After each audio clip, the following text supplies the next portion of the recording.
We always thought the ocean was the most terrifying place on Earth. They said nothing on land, nothing, could compete with what lurks beneath those waves.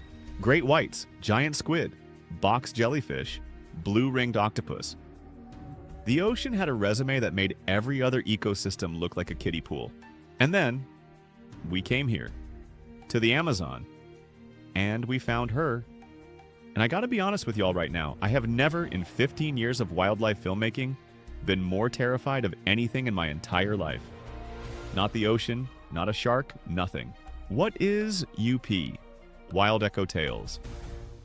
Welcome back. If you're new here, my name's Mark, and this channel is literally my life. We go places most people wouldn't dare, and we show you the raw, unfiltered truth about the most dangerous animals on the planet. And today? Today we are going deep. Like deeper than we've ever gone before. So here's the deal. For years, the internet has been absolutely obsessed with ocean animals. And honestly, fair enough. The ocean is crazy. I get it. But there's been this narrative, this idea, that the Amazon rainforest is somehow second place. Like it's the JV team compared to the ocean's varsity squad. Y'all, we are gonna destroy that narrative today. Because in this video, we are going head-to-head. Amazon jungle versus the ocean. The deadliest predators on both sides. And we're gonna settle this once and for all. But the thing that changed everything, the thing that made me rethink every single assumption I had, was one animal. The green anaconda.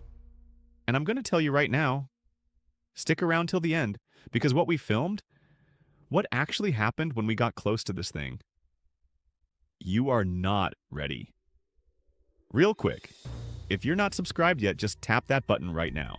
We drop new wild content every week here on WildEhoTales, and you do not want to miss what's coming up on this channel. Okay, let's go. Let's start where most people do. The ocean. And look, I want to be fair to the ocean, because the ocean genuinely slaps when it comes to deadly wildlife. We're talking about an ecosystem that covers 71% of this planet's surface and is on average over 12,000 feet deep. And in that water, there are things, living, breathing, hunting things, that have been doing their job for hundreds of millions of years. Let's start with something that doesn't even look threatening. The box jellyfish. This thing looks like a plastic bag floating in the water. Translucent, almost beautiful. And it will wreck you. The box jellyfish is widely considered the most venomous marine animal on Earth. Its tentacles, up to 10 feet long, carry enough venom to kill 60 adult humans. 60. At the same time, contact causes immediate cardiovascular collapse. We're talking heart failure in under 5 minutes. You don't get a warning, you don't get a second chance. You touch this thing in the wrong place at the wrong time. And that's it. And the terrifying part? You often can't even see it coming. They're nearly transparent. In murky water? Forget it. You'd never know until it was too late. Now I know what you're thinking. What about the great white? Yes, absolutely. We gotta talk about it. The great white shark is the apex predator of the ocean. Full stop. No debate. 30 feet long, 5,000 pounds, 300 serrated teeth arranged in multiple rows. And here's what people don't fully appreciate. The bite force of a great white shark is estimated at 4,000 psi. For context, a hyena, one of the strongest biters on land, tops out around 1,000 psi. A great white bites 4 times harder than that, and they hunt using electroreception. They can literally detect the electromagnetic fields produced by your heartbeat from miles away. You can't hide from a great white. It doesn't just see you or smell you. It can feel your heart beating. That's insane. That's nightmare fuel. All right, we're leaving the ocean behind, and we're going somewhere that, honestly, most people don't think about when they think most dangerous place on Earth. But they absolutely should. The Amazon rainforest. 5.5 million square kilometers of the most biodiverse, most chaotic, most brutal ecosystem on the planet. More species of animal per square kilometer than anywhere else on Earth. And a huge percentage of those animals are trying to kill something else at all times. Okay, so I'm gonna be real with y'all. When we first pitched this trip, I was not worried. I've been in the jungle before. I know what I'm doing out there. And then we actually got here. And within the first 48 hours, I had 3 separate encounters that made me go, oh. This place is different. The bullet ant. Named because getting stung by one is described as pure intense pain, like being shot. And the pain lasts for 24 hours, straight. The poison dart frog. Smaller than your thumb. Bright colors. And carries enough toxin to kill 10 adult humans. The electric eel, which isn't even a true eel, generates up to 860 volts of electricity. Enough to knock a horse unconscious from the water. The black caiman, bigger than a saltwater croc, darker, harder to spot, hunts at night, and that's just the warm-up. That's the opening act. That's before we get to the headliner. Before we found her, our local guide, a man who spent his entire life in this region, told us on day 1, you will see her.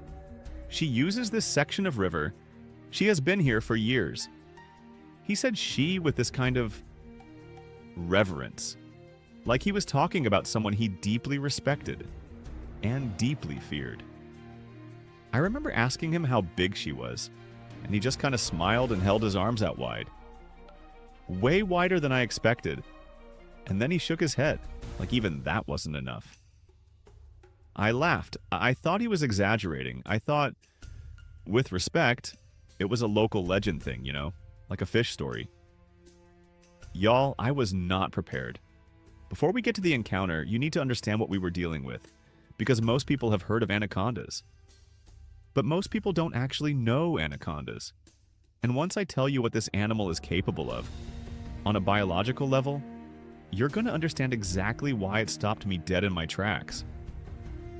The green anaconda. Scientific name Eunectes murinus, the heaviest snake in the world. Let's talk size. The largest confirmed green anacondas have measured over 20 feet in length and weighed over 550 pounds. That's not a snake. That's a log with an agenda. Now, here's where people get the anaconda wrong. Everyone thinks it's venomous. It is not. It doesn't need venom. The green anaconda is a constrictor. It kills by squeezing, and not just squeezing in the way you're imagining right now. Not like a hug, not like a boa at the zoo. The anaconda applies up to 90 pounds of pressure per square inch. Constantly, and with increasing force. Every single time its prey exhales. Every breath you take out, it tightens. So with each breath, it gets harder to take the next one. Death is caused by cardiac arrest and asphyxiation. Simultaneously. And the anaconda can sense when the heart stops. It literally feels when the prey is dead. I need you to sit with that for a second. It waits. It feels your heartbeat slow. And it keeps going until it stops completely. That is cold-blooded, literally and figuratively. The anaconda doesn't chase. It doesn't run. It doesn't leap. It waits. These animals are capable of going months without food.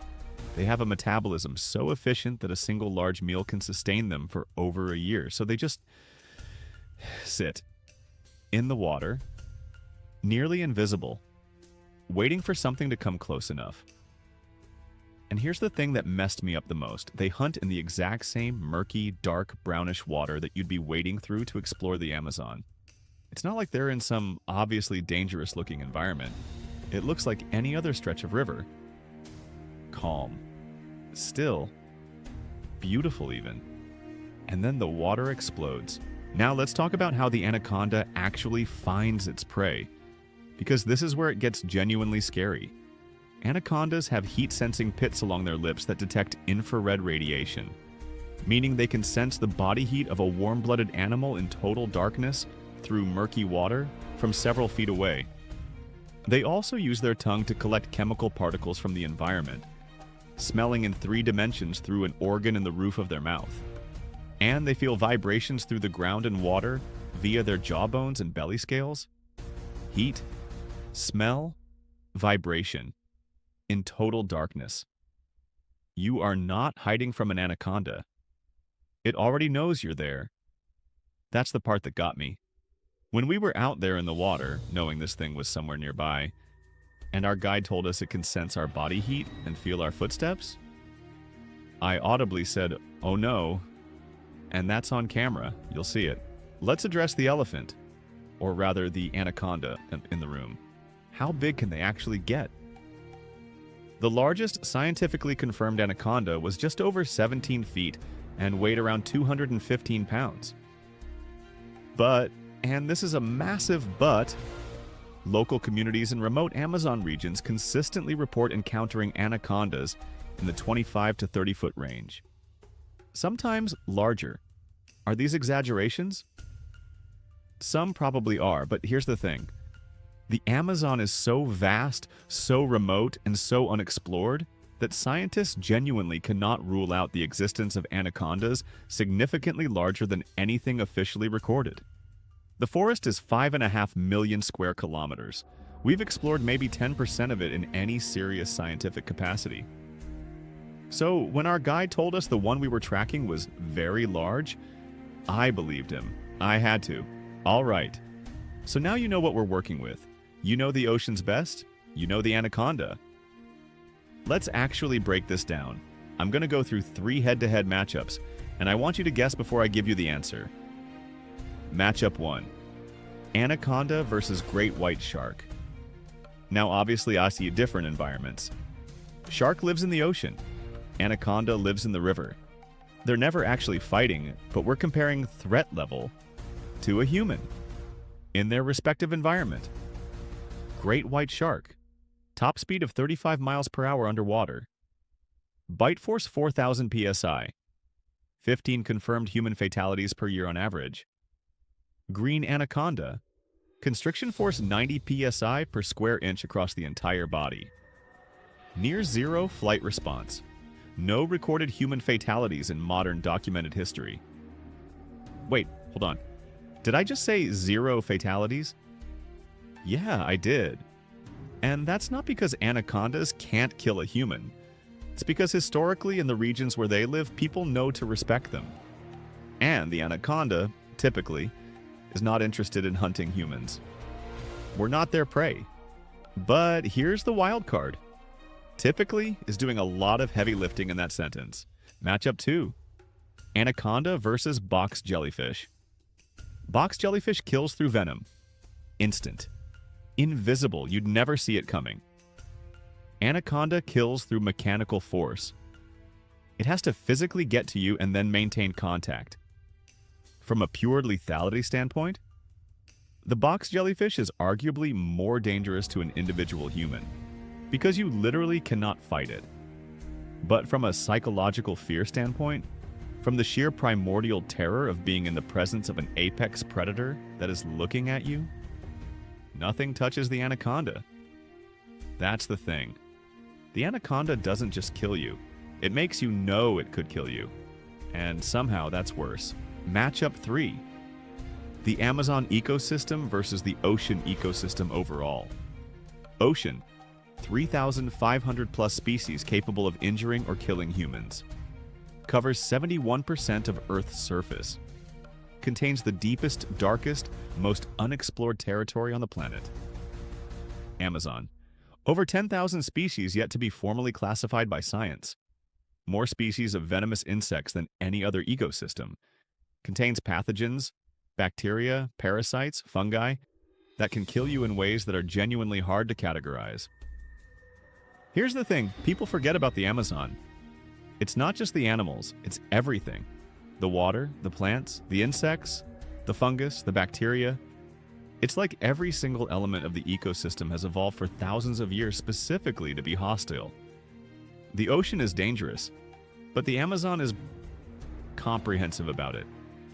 But here's why we came back to the anaconda. Here's why she was the one that changed the whole conversation for me. Every other deadly animal on this list, in the ocean or the jungle, is either venomous or uses speed or uses distance. The anaconda uses none of those things. It's not venomous. It's not fast. It doesn't attack from a distance. It closes the gap. It makes physical contact, and then it uses brute, sustained, calculating force. It's the most intimate kind of predation on Earth, and somehow that makes it the most haunting. Is the Amazon more dangerous than the ocean? My honest answer, after everything I've seen, everything I've researched, and that moment in the water 3 days ago, yes, not by a tiny margin, by a lot. Here's my reasoning. The ocean is vast, yes, and it contains extraordinary predators. But the ocean has one massive advantage for us humans. We don't live there. We visit. We're usually in boats. We're on the surface. The Amazon?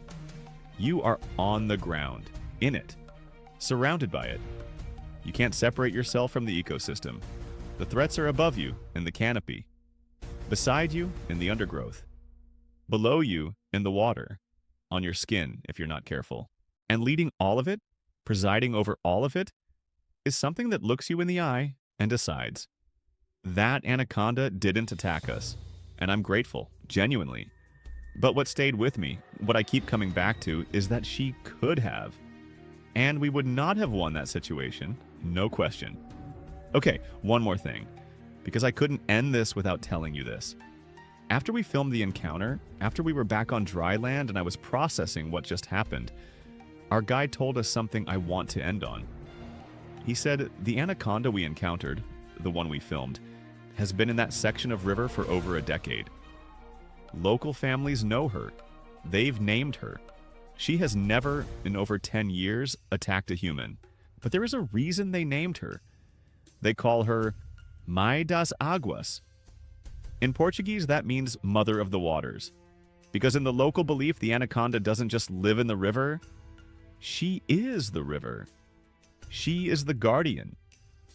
The thing that was here before any of us and will be here long after. And standing in that water looking at her, I believed it. I completely believed it. The ocean is incredible. The ocean is deadly. Don't get me wrong, but she, and the mother of the waters, she made me understand something I don't think I'm ever gonna shake. We are guests here, in her world, and she's been generous enough to let us leave. Okay, WildEhoTales. That is a wrap on one of the most incredible experiences of my entire life.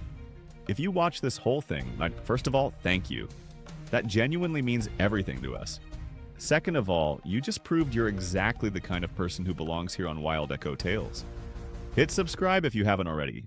We are a small but growing channel, and every single subscriber matters more than you know. Drop a like on this video if you think the Amazon is more dangerous than the ocean. This is Mark from WildEhoTales. I'll see you in the next one.